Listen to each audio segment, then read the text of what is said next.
welcome back to the Black Tornado Podcast, your home for underground metal. Today we're going back to a fan favorite with a different name. Today I've got Darren Ironside on from the UK. What's up, brother? Hey man, how you doing?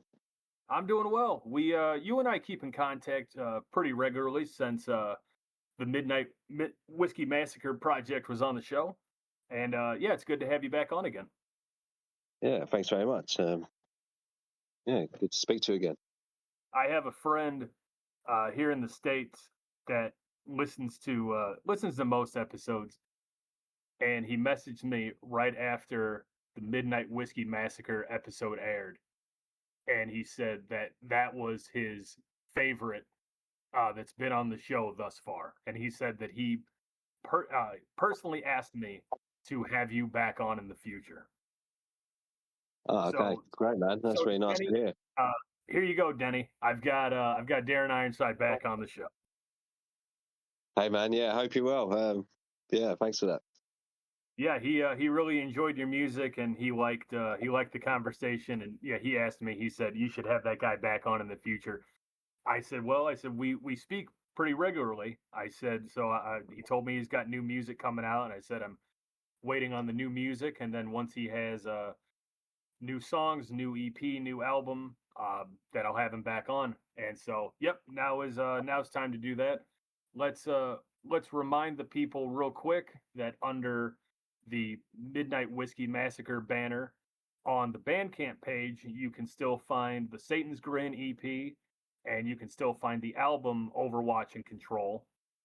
Now under the name Darren Ironside, which I personally think was the right move to change the name to that because it's a solo project. By the time this airs, the new album, The Nothing, will have come out July 3rd. You know, before we get into it, because we've got 2 tracks to play today, people that did not listen to the Midnight Whiskey Massacre episode, maybe you're new to the show, let's give them a little taste of Darren Ironside. We're going to listen to Witches of Essex.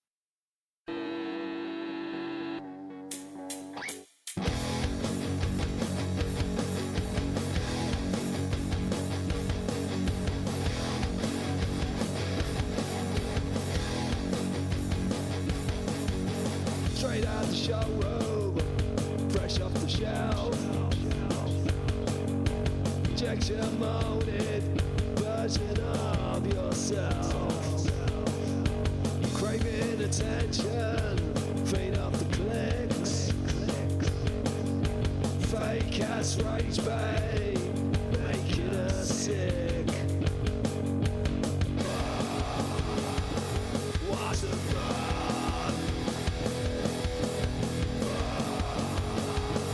Watch the burn.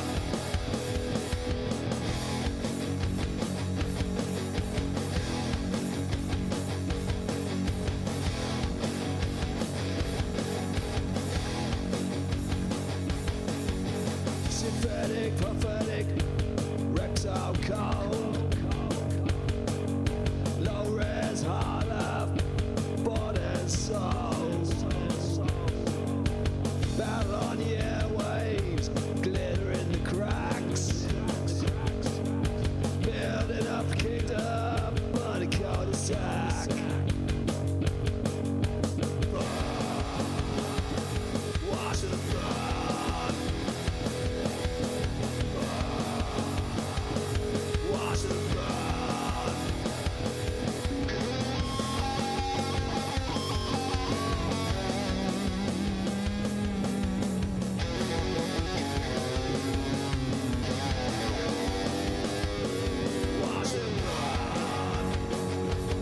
Watch the burn. Watch the burn.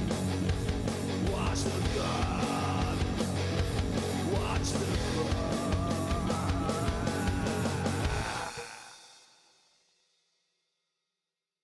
So this was the first new track as Darren Ironside that you sent me.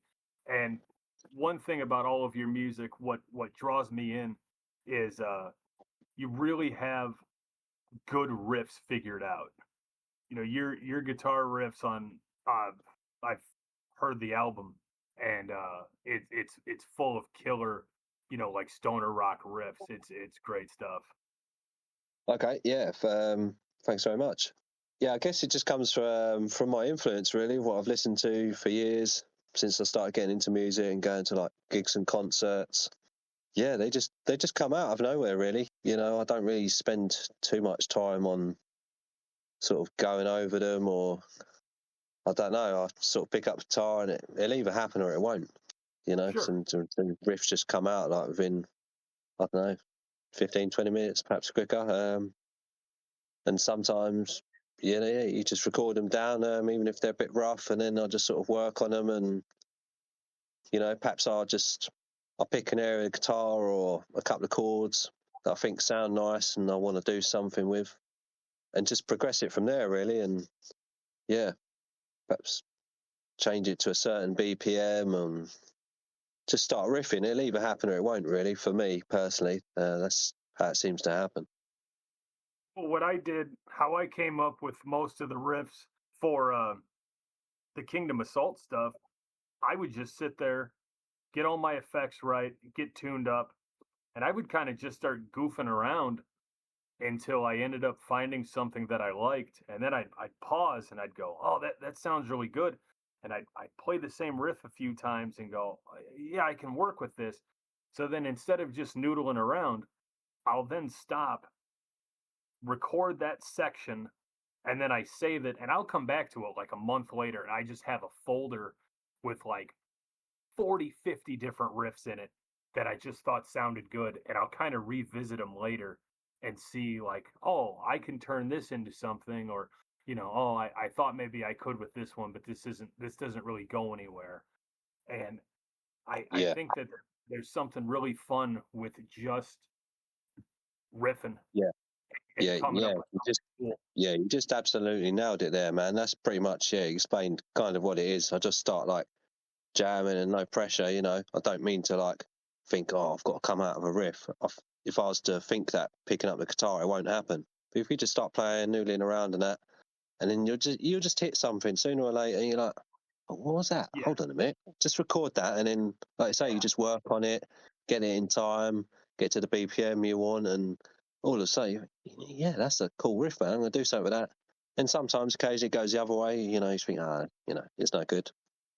To sure. the uh, Or to the recycle bin. or sometimes you can take, that riff that didn't really work well, and you can revisit it later and go, okay, what if I change this part, or what if I For raise the sure. BPM? Or yeah, you just say yeah, and it can go with something else. You'd like to say into the riff library, Yeah, right.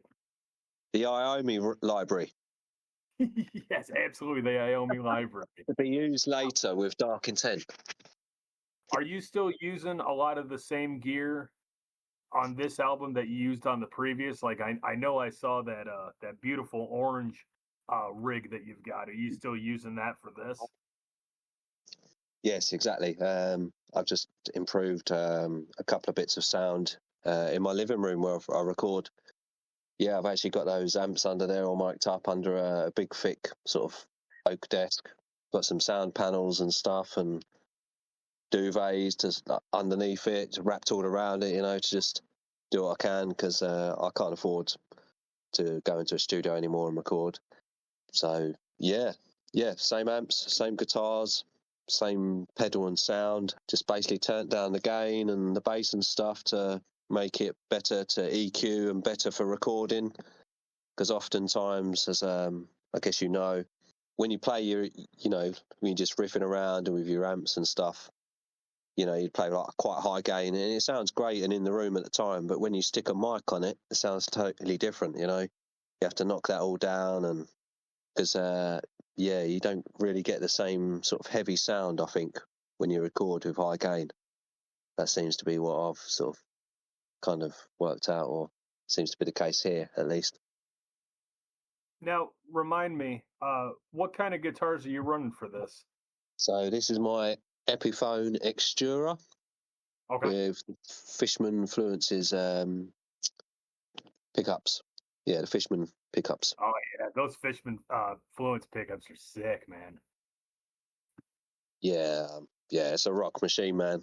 When I Yeah. bought that guitar, it really opened up the lead guitar and my songwriting for me. It's just a total game changer. Some people say a guitar doesn't really affect that much, and it doesn't make you a better player. But if you've got a more easier to play guitar, Well, it makes you want to you play couldn't more. you can access the fretboard more, and easily Sure. you're going to play more, like you say. Yeah, you're going to, it doesn't sound a great start. I could never play a note of lead before, to be honest with you. I was just like a rhythm guitarist, just a riff man. And then I just started listening to like a lot of this Leonard Skinner and stuff, and thought, like I'm not a lead guitarist, but I'll have a go. Same as the vocals. I was never really a songwriter at all before, or I was just a basic guitarist, and I just thought I'd have a go and do it myself. And yeah, here I am. So would you, because you brought up Skinner, which I love Leonard Skinner, would you cite them as one of your major influences? Oh yeah, absolutely. If there's no Skinner, I don't think I would have started songwriting, to be honest with you, and I certainly wouldn't have started exploring lead guitar like I did. Alan Collins was quite an influence on me.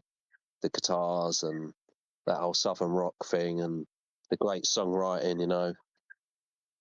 Oh yeah, Uh, there's so many good southern rock bands that just have that killer twang with just a little bit of distortion. It's not a ton, but just enough to really add a little grime, to the lick. yeah, for sure. And then back in those days, they didn't play with like mass distortion and gain, and to this day, a lot of those records still sound great, don't they? Absolutely, yeah. You can turn on an old Skinner record and it sounds amazing. No, Yeah, absolutely. I really love Skinner's songwriting, the way they write songs and the bits of lead guitar. Yeah, I think it definitely rubbed off a bit. Sure, sure. Who? Because now I'm curious because there's, not a lot of people on this show would cite Leonard Skinner as a big influence. Probably Broadslab would. Who else? Kind of from that era. What else would you say is a big influence for you? Oh, definitely Pink Floyd. Take it back Okay, to sure. England and the UK. A huge influence for the sort of anti-authoritarian stance. Yeah, against the establishment and the powers that be, making up laws and all that stuff. Yeah, those sort of vibes and I never uh, really did get big into Pink Floyd. I mean, I have to respect them for their contributions to the musical world, and I've seen The Wall and so on and so forth. But nothing against them. I just never really got into them. Not the way I got into like Skinner or AC/DC or bands like that. yeah, I think they're more of a bit of an acquired taste because I used to hate Pink Floyd when I was young. I didn't listen to Skinner or Sabbath or those sort of bands yet. But Pink Floyd were kind of like coming out of the 80s into 90s and like it was dad rock. And I remember driving along with my friend's car and he was listening to it. He's like, oh, when you're older, you'll understand. I was like, yeah, whatever, granddad. Yeah, um, right. and then now I like listen to The Wall and, you get it. Even if you don't like, there'll be songs that are more accessible, perhaps like Wish You Were Here or Another Brick in the Wall. And when you Sure. listen to their albums, I think it's kind of one of those things. I think with a lot of bands and people, the way they listen to music, they probably only know a couple of their songs or the greatest hits. But when you actually delve into an album and you listen to it as a whole album, which a lot of people don't do anymore because it's short form, they listen to a single or skip to the next song or another band. They don't listen to the deep cuts, the B-side Yeah, stuff. you kind of get it. It's like when you go to a live concert. Sure. I've had a few times where there was bands like Rage Against the Machine that I listened to at my friend's house for ages, and I just didn't get. I was like, no, I don't like them. And then I saw them live, and I was like, wow, blown away. I get it now. Yeah, it really It's quite changes. a turnaround. I've been there. I've been there with you where there's certain bands that maybe you listen to the album and you don't really have much of a thought about it, but then later you catch them live and it changes your whole perception of the band. Killswitch Engage was one of those bands for me where I I heard the album and I thought it was good, but it didn't really blow me away.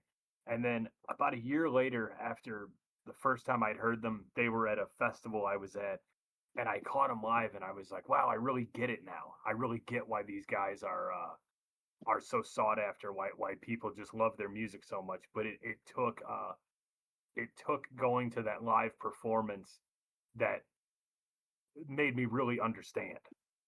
Yeah, it's really strange to think what that is or to describe it, isn't it? Because and they sounded exactly the same when I saw Rage Against the Machine at Reading Festival, like 2001 or something, I think it was, than they did on the album. And Right. so I don't know. It's not just a visual thing. I don't know what it is. It's yeah, it's funny.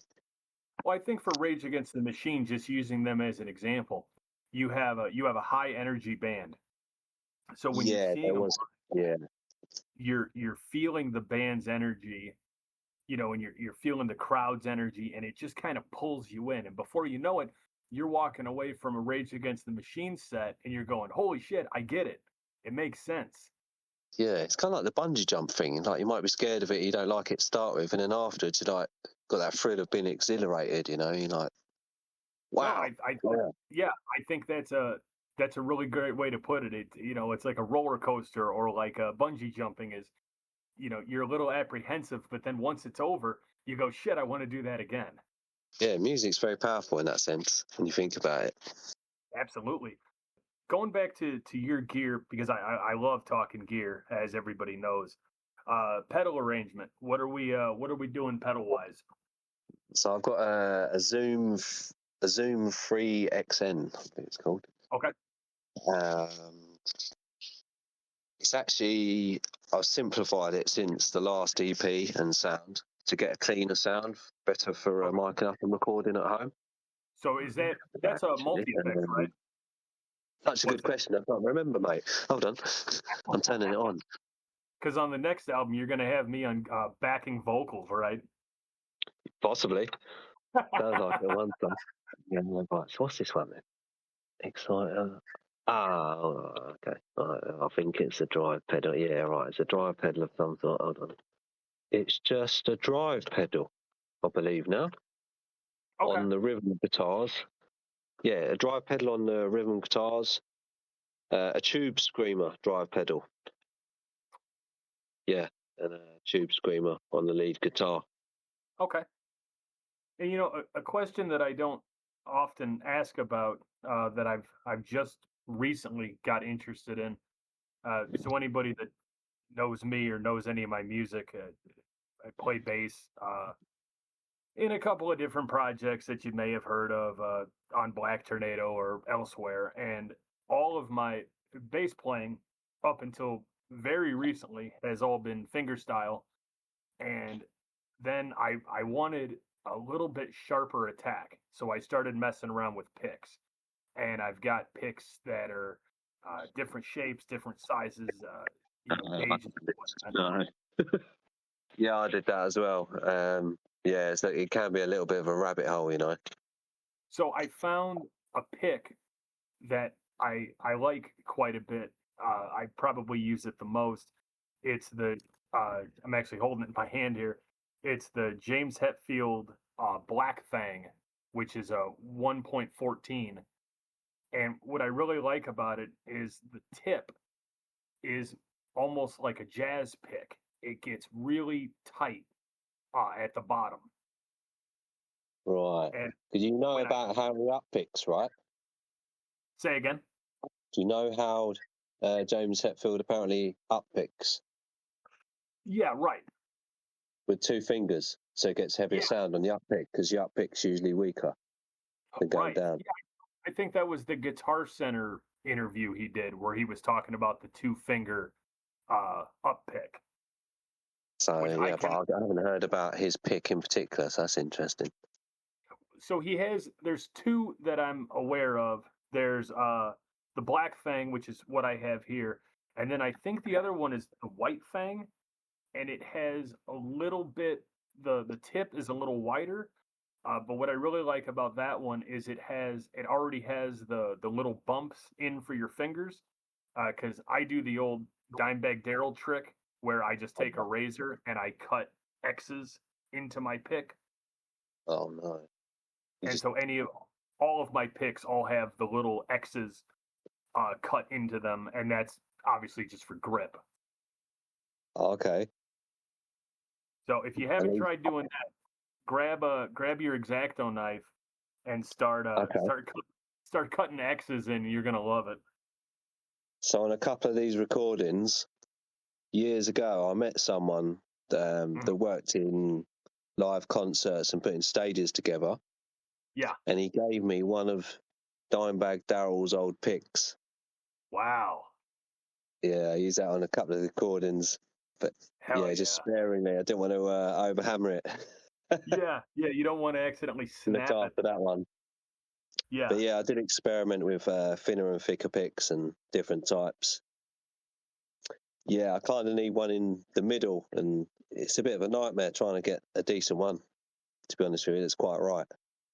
I think your best bet, and this goes to everyone when you're trying to figure out picks, is try to buy one of everything you can find, because you never know what's going to work. When I made Black Tornado podcast picks, the original picks, they were the bigger, I call them the Dorito pick, and they're that triple sided, really thick. I think they're a 1 mil pick. Yeah, And I don't like it mostly they're used for bass. AC, the guitarist for Omen Killer, told me that those are his favorite picks to use, even though I had always known them as a bass pick. He's using them for guitar. And I said, what do you like about them so much? And he said, well, he goes, they just have like a perfect feel to them, and I can really, kind of dig into the string a little harder because the size of the pick. And then I started thinking, well, yeah, everybody obviously has their own preferences and what they like and what they don't like. And I just thought that was really cool because those larger picks I had always just associated with bass. I never really associated with guitar. Yeah, I've never tried that before, so it's interesting. Yeah, maybe I'll have to try one. It's interesting you say that, actually, because the one I mainly used, because what you said, I bought quite a few different ones. And I actually went into a guitar shop once, and I was playing a guitar, and I didn't have a pick, and the guy in there, he chucked me a pick. And he, exactly the same thing, he said it was a bass pick, but it was a normal size pick. But it was like a rubbery sort of grip. And for the first time, I was like, oh, I can actually really grip that and push into the guitar. And it really helped for lead and stuff. And I've stuck with it since. Yeah, but they wear like super quick, So, and then as soon as they wear, like when you do it on recordings and you're miking up, and you might be getting a little bit sort of anal or OCD with things, but like you start to hear it, like the difference in picks, and you're like, what sounded okay on the lead guitar with that pick doesn't sound so great now with the rhythm guitar and the riff, and vice versa. But I hate being that sort of like going into technical, but yeah, there are these little differences, and it definitely helps, like with harmonics, digging into the strings and stuff without because it's quite easy to lose the pick where it's totally smooth all round like they usually are. No, I think that because we have these options. There's probably hundreds of different kinds of picks that one can use. I think it's good that people take the time and try as many different things as possible. I can't tell you how many guitar players I know will have, their A string from a different set. So they might run, let's just say for the sake of argument, they may run Diodario strings on 5 strings of their guitar, and then on the 6th, it might be an Ernie Ball string. That's just what they like. It's what they're comfortable with. It's what helps them play. And there's no reason in this day and age why people shouldn't be experimenting as much as possible. Whatever works for you is great. It might not work for the next guy, but if it works for you and it gets you playing, then that's what you need to do. And that's with me with these picks. I've been playing probably 12 different kinds of picks, and then once I came across this Hetfield Black Fang, I held it in my hand and I thought, boy, this feels weird because of the tapered, almost like a jazz pick at the bottom. But then once I actually started playing with it, I went, oh, I actually find this really comfortable. This is a joy to play. And so I've been using the same pick for a while now, and this is just what I'm comfortable with. And guitar too. I've been using the same pick for guitar. Absolutely, man. You got to find what you're comfortable with, what works for you, even if it's unorthodox. Yeah, I find I'm a little bit like that. A lot of people have like lots of Boss pedals, and like so many pedals, like as big as my table. It's like, wow, like it'd be great, lovely to have, but like it's just a bit too much. Like you start concentrating on sound more rather than like making songs, and and sometimes it's kind of going down a rabbit hole with like tech, isn't it, a little bit? So I like to simplify in that area and concentrate on like the riffs and the songwriting and stuff. But yeah, for sure, when I was using different picks, I really noticed, even like just up picking and down picking the same riff and chords, it sounds totally different. And then like you listen to it back, you're like, oh, which one do I prefer?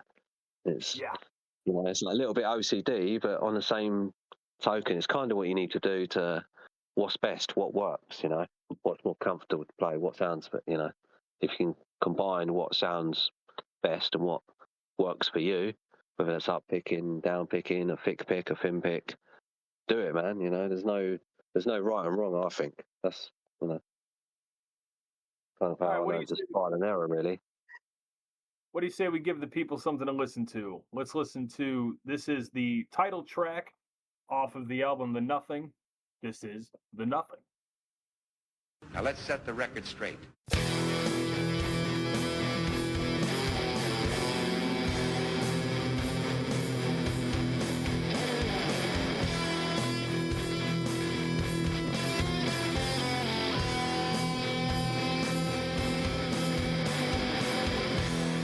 Argument over the choice between peace and war, but there's only one guaranteed way you can have peace: surrender.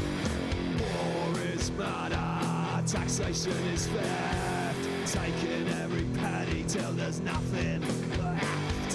Why would they work when they steal from you? Contributing nothing, that's just what they do.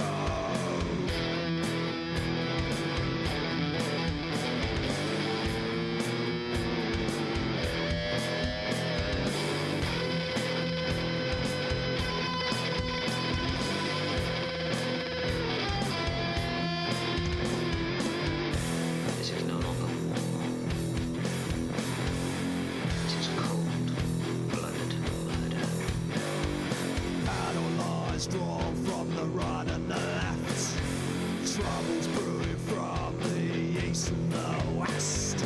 Now you say you don't like what you see, now you know nothing and be happy.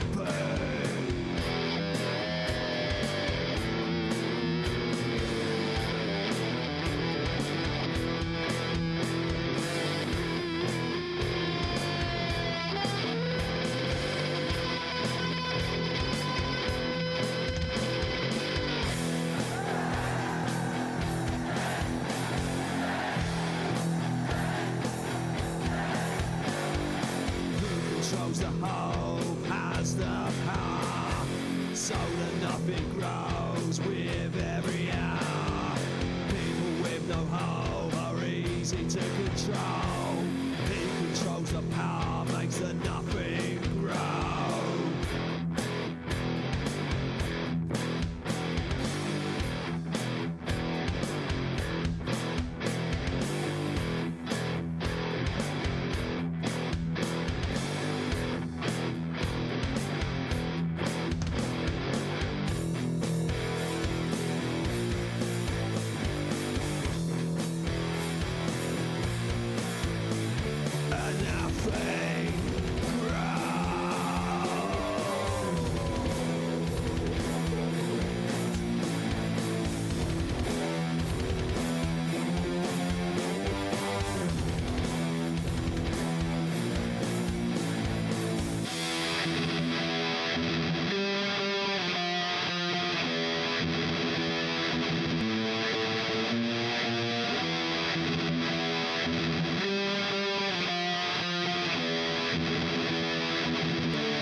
coming back from the latest Darren Ironside track, let's talk about this one a little bit. This is the title track off of the album, The Nothing.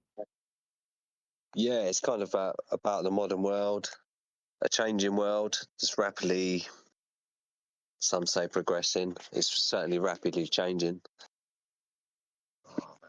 Well, we were talking before about how, you know, there's a central theme for this album, and even the name of the album itself, The Nothing. If that doesn't convey dread and despair, uh, loss of hope, and, you know, like I said earlier, nihilism. I mean, with an album name like The Nothing, you know, Yeah, what sure. what conveys better than that? Yeah, so it's basically about yeah. It's hard for me to say it. You know what I mean? Like, yeah, other Sure. people describe it better. Well, I think that's why we have people listen to our music and, you know, give their feedback. I mean, I've heard everything that you've sent me thus far, and this is going back from the Midnight Whiskey Massacre, and there's definitely an overlying theme with your music that is there's an element of, how do I word it? There's an element of giving people their creativity back, giving them Ah, their it's hard to put it in. yeah. Do you know about Friedrich Nietzsche? I do not. Oh man! So like what you just said there about giving people like their dreams back and stuff. Yeah. So like yeah, the Nothing is like a kind of represents the modern day of a growing nihilism where things have got so tough for people, the financial crisis, living crisis, and things going on in this kind of like ever-changing world that everyone's kind of forgot what they wanted to do and themselves and what was important. And this was kind of like what Nietzsche was saying, where you want to like improve yourself and work on yourself and your family, Sure. kind of like rather than this modern day world of what we're like, you know, well, what have we come to?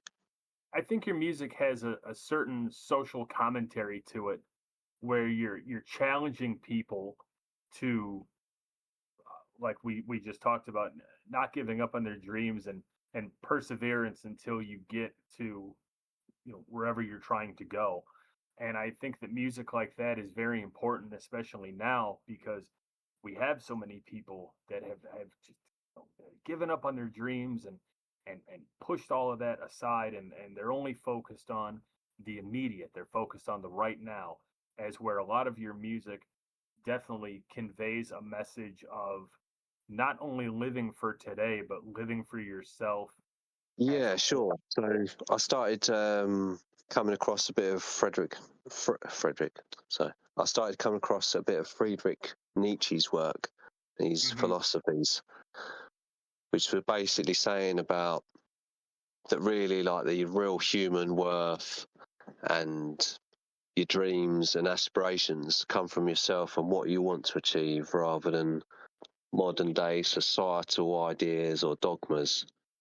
And in the modern world, we're seeing everything sort of change rapidly. And we're kind of living in a world of where everyone's forgotten what they should have been doing and their dreams of improving their situation or their family into a world of, I don't know what this is now. It's like capitalism, but it's not really capitalism because we're not really benefiting from it anymore. A lot of people are struggling that are working and they're suffering, and everything that they knew and that existed before is starting to just slowly erode away from some sort of dark, insidious force, it seems. So going off of what you just said, the people that are barely surviving, and, you know, they have all of these issues in their lives.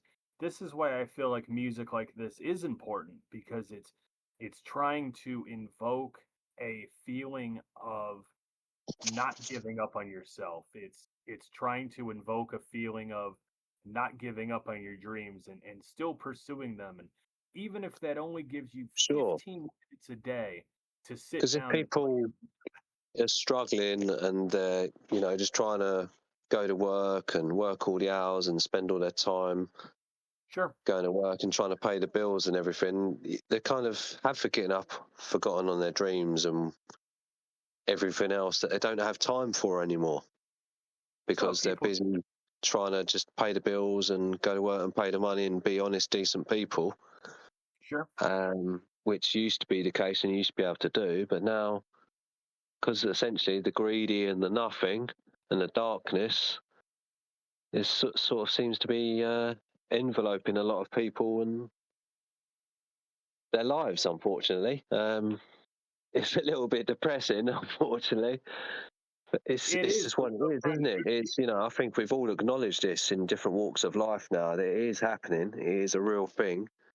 And things are being taken away slowly, and we just don't know what's happened, and it is the nothing. But I'm sure, as we both know, and everybody listening, can attest to, sometimes some of the greatest music comes from incredibly dark environments and dark times, and this is where we really get people's creative juices to really shine. Is sometimes not just in the best of times, but sometimes just in terrible times as well. Absolutely, for sure. So this album record, it took me not all the time, obviously, but it was recorded over the course of a year. Okay.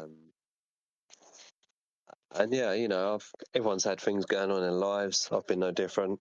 To try and concentrate solely on music for everything else going on in the world in life, it's difficult for everyone. It took quite a long time to do. Yeah. So it's a combination of both that lets us create really good music. yeah, sure. So I often find that I write my lyrics from the dark times and experiences and things that are going on in the world, like a kind of social commentary and observations of things that are really happening. And then I try and write the riffs so they're kind of like upbeat, a bit fast, and a bit more sort of like, come on, let's go sort of attitude, Well, and especially combine the two. the newer stuff, the I'll call it the Darren Ironside stuff. There's definitely more of a thrash influence than the previous Midnight Whiskey Massacre, which I would say leaned a little bit more into kind of like the stoner rock territory. Like I said, as where the newer stuff definitely strikes me a little thrashier, a little faster, a little snappier. Sure. Yeah, that's kind of the idea. That's kind of, I think, where I was in my life. Sure. Just, yeah, everything's going on in the world. Everything's a bit more pressing. Everything's being sped up. So I thought it's only right that the music kind of follows that. Yeah.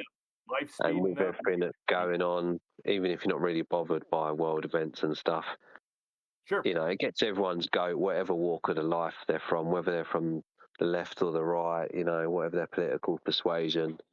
None of us are really going through great times, are we? So No.